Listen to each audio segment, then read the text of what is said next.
Patties તો તમે અનેક પ્રકારની બનાવી અને ચાખી હશે, પરંતુ સુરતની પ્રખ્યાત ટમેટાની પેટીસ ક્યારે બનાવી અને ચાખી છે? એક અલગ જ પ્રકારનું અંદરનું સ્ટફિંગ જે બને છે ચટપટું, અને આ સ્ટફિંગને આખા ટમેટામાં એક અલગ જ રીતે ભરવામાં આવે છે. સાથે જ ટમેટાની ઉપરનું લેયર જે તળવા સમયે આખા ટમેટાને કવર કરે છે એની ટિપ્સ છે. તો એકદમ અલગ જ, જે તમે ક્યારેય ના ચાખી હોય, ના બનાવી હોય. હા, સુરતી હશે તેને બનાવીને ચાખી હશે, અને સુરતમાં તો બારે માસ ખવાય છે. તો આજે સુરતની પ્રખ્યાત ટમેટાની પેટીસ બનાવીએ. બધી પેટીસથી અલગ સુરતમાં વર્ષોથી બનાવાતી ટમેટાની પેટીસ બનાવવાની શરૂઆત. અહીં 500 ગ્રામ ટમેટા લીધા છે. ટમેટા આવા એકદમ લાલ ચટક અને પાકેલા, સાથે જ પ્રેસ કરતા એકદમ કડક હોય ને તેવા જ પસંદ કરવાના. બરાબર ટમેટાને ચોખ્ખા કર્યા પછી ટમેટાને ચપ્પુ વડે આ રીતે ઉપરનો ભાગ કાઢી લેવાનો. હવે પિલરના ઉપરના ખૂણાના ભાગથી કે પછી શાર્પ ચપ્પુના ઉપરના ભાગથી બસ આ રીતે ચપ્પુ વડે બધો જ ગળ ધીમે ધીમે કરી અને અલગ કરવાનો. ધ્યાન એ રાખવાનું કે ટમેટું આ સમયે તૂટવું ના જોઈએ કે ટુકડા ના થવા જોઈએ, આખું જ રાખવાનું છે. અહીં ટમેટાનો આ રીતે ગર કાઢી લીધા પછી અંદરથી ચોખ્ખું થયેલું ટમેટાને એક ડીશમાં કાઢી લેશું. આ જ રીતે બધા ટમેટાનો ગર કાઢી અને તૈયાર કરી લેવાના છે. એ પછી ટમેટાની પેટીસનું એક અલગ જ ચટપટું સ્ટફિંગ બનાવીએ. જેના માટે મિક્સરના જારમાં 2 ટેબલસ્પૂન કોપરાનું ઝીણું કે જાડું ખમણ ઉમેરવાનું. અહીં લીલું કોપરું હોય ને તો તે પણ ઉમેરવાનું. સાથે 2 ટીસ્પૂન સફેદ તલ અને 1 ટીસ્પૂન વરિયાળી ઉમેરી ઝાડનું ઢાંકણ ઢાંકી બંનેને એકદમ સરસ પીસી લેવાના છે.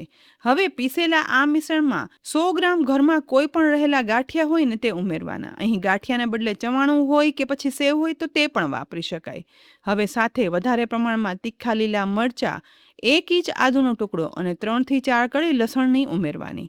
જો લસણ ના ખાતા હોય તો સ્કીપ કરો તો પણ ચાલશે. સાથે જ 25 ગ્રામ જેટલી કોથમીર ઉમેરવાની છે.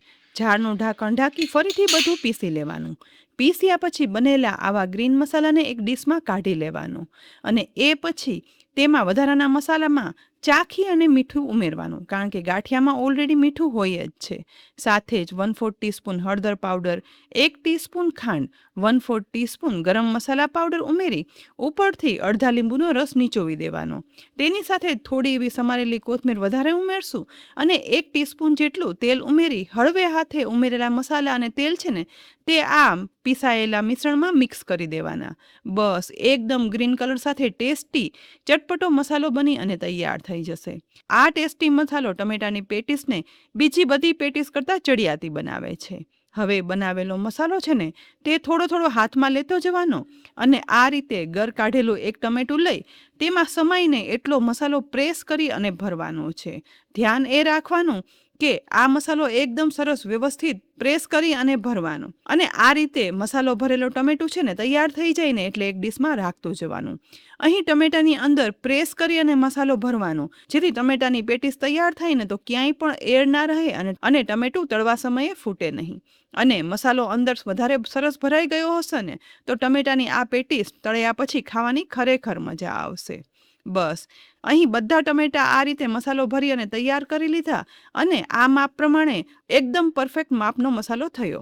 હવે આ ટમેટાની પેટીસનું ઉપરનું લેયર બનાવવા માટે 1 કપ બેસન ચાળી અને લેવાનું. સાથે 1/2 ટીસ્પૂન ચોખાનો લોટ ઉમેરશું. તેમાં અડધી ટીસ્પૂન મીઠું, 1/4 ટીસ્પૂન હળદર પાવડર, 1/4 ટીસ્પૂન હિંગ ઉમેરી મિક્સ કરી લેવાનું. હવે બેટરની કન્સિસ્ટન્સી પરફેક્ટ જ બનાવવાની છે અને આ બેસનના બેટરની થિકનેસ છે ને એકદમ પરફેક્ટ બનશે ને તો જ તે ટમેટાનું બાઇન્ડિંગ કરશે. તો અહીં તેના માટે પાણી પણ એકદમ માપનું જ લઈ અને ઉમેરવાનું હોવાથી મેં માપનું પાણી એટલે કે અડધો કપ પાણી લઈ લીધું. આ અડધો કપ પાણી છે ને એ જોઈએ એ પ્રમાણે બેસનમાં ઉમેરતું જવાનું અને એક સાઈડ ચલાવતા જઈ અને મિક્સ કરવાનું, જેથી આ બેસનનું બેટર બને ને તેમાં ક્યાંય પણ લમ્પ્સ ના રહે. અહીં ધીમે ધીમે કરી અડધો કપ પાણી ઉમેરી દીધું અને મિક્સ કર્યા પછી જુઓ આવું થોડું થીક નોર્મલ ભજીયાના બેટર બનાવીએ ને એનાથી થોડું વધારે થીક બેટર બનાવી અને તૈયાર કરવાનું છે. બસ હવે ટમેટાની પેટીસ તળવાની એક ખાસ રીત છે જેનાથી પરફેક્ટ લેયર સાથેની ટમેટાની પેટીસ બની અને તૈયાર થશે. એ બતાવું ને એ પહેલાં સુરતમાં આ ટમેટાની પેટીસ સાથે પીરસાતી કઢી બનાવી લઈએ. તો 2 ટેબલ સ્પૂન બેસન એક પોળા બોલમાં ઉમેરી તેમાં 1 થી 1.5 કપ પાણી ઉમેરી દેવાનું અને બરાબર મિક્સ કરી અને કઢી માટે પતલું બેટર બની અને તૈયાર કરી લેવાનું છે. હવે કઢી વઘારવા માટે ગરમ પેનમાં 2 ટીસ્પૂન તેલ ગરમ કરવા માટે ઉમેરી સાથે તેમાં 1/2 ટીસ્પૂન આખા સૂકા ધાણા, 1/2 ટીસ્પૂન રાઈ, 1/2 ટીસ્પૂન જીરું, 1/4 ટીસ્પૂન હિંગ અને મીઠા લીમડાના પાન ઉમેરી વઘારને સહેજ એવો મિક્સ કરવાનો. ગરમ થતો વઘારમાં બધા મસાલા ફૂટવા લાગે ને એટલે તેમાં તીખાસ માટે લીલા મરચાંના ટુકડા ઉમેરવાના. આ કઢીની તીખાસ છે ને લીલા મરચાંથી જ હોય છે, માટે તે વધારે ઉમેરવાના. સાથે જ આદુના ટુકડા પણ ઉમેરવા હોય તો ઉમેરી શકાય. વઘારમાં એકદમ તીખાસની ફ્લેવર આવવા લાગે ને ત્યારે તેમાં 1/8 ટીસ્પૂન હળદર પાવડર ઉમેરી અને મિક્સ કરવાનો અને એ પછી બેસનનું મિશ્રણ બનાવેલું હતું ને તે ઉમેરી અને વઘારી દેવાનું છે. બસ આ પછી ગેસની ફ્લેમ છે ને તે હાઈ કરી આ કઢીને ઉકાળવાની શરૂઆત કરવાની. આ સમયે તેમાં 1/2 ટીસ્પૂન મીઠું, 1 ટીસ્પૂન ખાંડ ઉમેરી દેવાનું અને મિક્સ કરી આ કઢી ઘાટી થઈને ત્યાં સુધી ઉકાળવાની છે. માત્ર 3 થી 4 મિનિટ જ ચલાવતા આ કઢી ઉકળતા એકદમ સરસ ઘાટી થઈ ગઈ છે અને પેટીસ સાથે તો આ કઢી ખાઓ ને તે ટમેટાની પેટીસનો સ્વાદ બમણો કરી દેશે. બસ તૈયાર થયેલી મીડિયમ થિકનેસની આ કઢી છે ને તે નોર્મલ કઢી કરતાં થીક હોય છે તો જ પેટીસમાં ખાવાની મજા આવે. માટે આવી થીક થયેલી કઢીને સમારેલી કોથમીર ઉમેરી સહેજ એવું મિક્સ કરી દેવાનું અને એ પછી બનેલી આ કઢીને ગેસ પરથી ઉતારી લેવાની અને તેને પછી પીરસશું. હવે એક ખાસ રીતે ટમેટાની પેટીસ તળવા માટે બનાવેલા બેસનના બેટરમાં 1/8 ટીસ્પૂન બેકિંગ સોડા આ સમયે ઉમેરવાનો. તેમાં ઉપરથી અડધા લીંબુનો રસ ઉમેરશું અને સાથે તળવા માટે ગરમ કરેલું તેલ હતું ને તે એક મોટો ચમચો લઈ આ બેસનના બેટરમાં ઉમેરી દઈશું.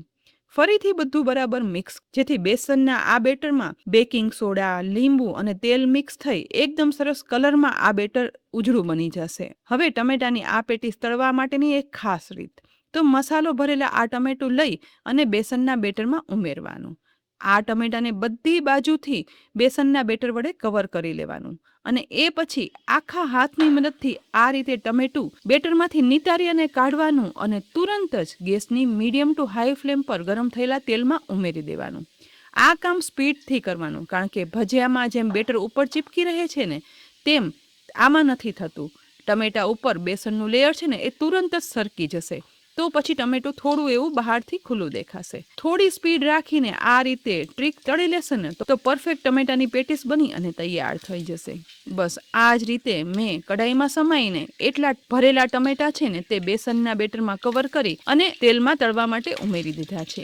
ગેસની ફ્લેમ મીડિયમ ટુ હાઈ રાખી તેલમાં સાઈડ ચેન્જ કરી અને આ પેટીસને તળવાની છે. ટમેટાની આ પેટીસ છે ને ક્યારેક જો ઉપરથી પડ બરાબર કવર ના થયું હોય ને તો થોડી એવી ખુલવા પણ લાગશે, પરંતુ તેનું ખાસ ધ્યાન રાખવાનું.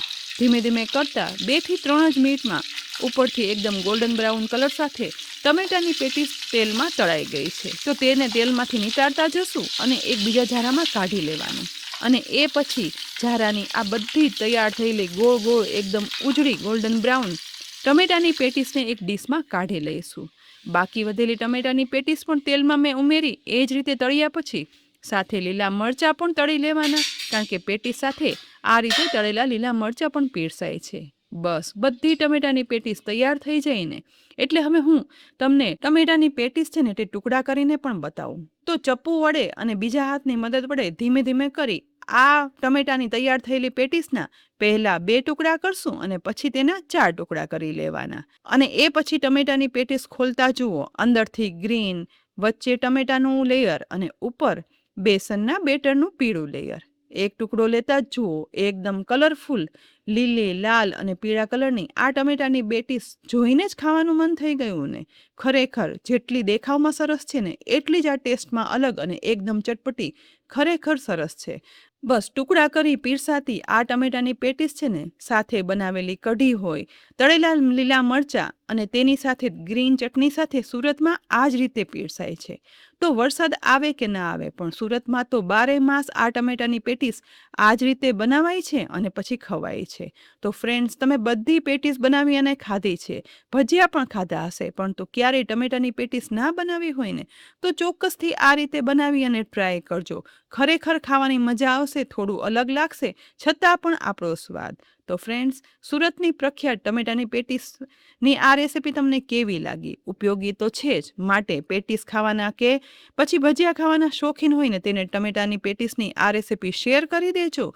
તમે બનાવજો અને કોમેન્ટમાં લખી અને ચોક્કસથી કહેજો. અને આવી અનેક ઉપયોગી રેસીપી જોવા માટે કિચન સિરીઝ યુટ્યુબ ચેનલને તો સબસ્ક્રાઈબ કરી જ લેજો. સાથે જ અમારા ફેસબુક પેજ અને ઇન્સ્ટાગ્રામ પેજને પણ ફોલો કરી લેજો, જેથી આવનારી દરેક રેસીપીના અપડેટ્સ તમને તુરંત જ મળે. આવતીકાલે ફરી મળશું એક નવી રેસીપી સાથે. ત્યાં સુધી આવજો.